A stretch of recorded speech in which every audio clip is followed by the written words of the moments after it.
Hi, this is Natalie Rydstrom here from SBR Picks. Crystal Palace host Stoke on Saturday. Their last meeting in January ended 1-0 to Crystal Palace at Selhurst Park. Could that result be an indicator of what we could predict for this match? Or does our guest have other tips in mind? Well, SBR contributor and sports writer Kevin Stott joins us now to run through this match. Now, Kevin, what are you predicting to see in this match? What am I expecting to see is not much. Just a lot of tentativeness on both sides. Mm-hmm. It's one of those games like Stoke's probably going to finish in the middle of the pack. They still have to worry about relegation if everything went wrong, but I can't see them making a run at the top six or a Europa spot. So they're just going to have to think, you know, we want to stay in the Premier League. We want the money. We want the revenue. We like playing here, and they're good enough that they can do that. Crystal Palace, on the other hand, I think has to actually worry about relegation. So I think being at home, they're going to come out. They're going to be and try and be as aggressive as they can. But it's just Stoke's too defensive. Begovic is too good a goalie.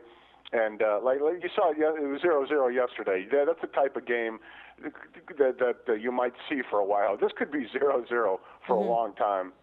I agree. I think one of the tips that stand out to me for this match is the under 2.5 goals. What do you think on that?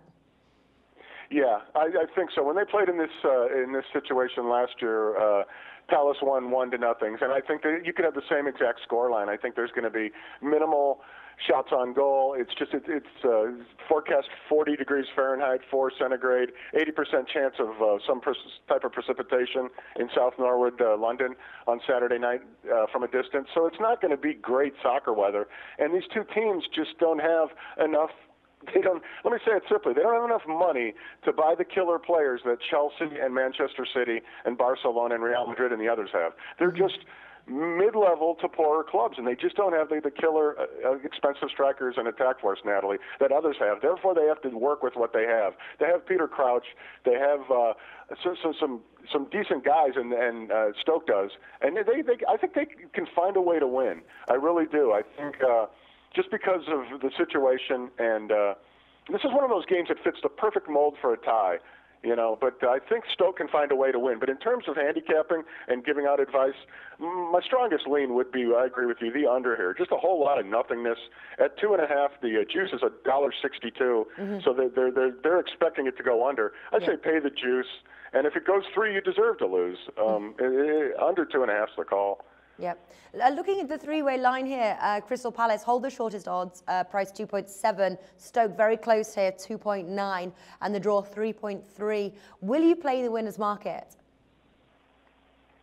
That's a good question. Yeah, it'll probably depend on how I do leading up until that point. But I think what I will do in this particular game is I will use Stoke City with a nice plus, and find a couple other pluses or underdogs that I think can win, either in some kind of European soccer or American football, and put 2 or 3 pluses together and put like $10 on it, and then try and spin it to $100.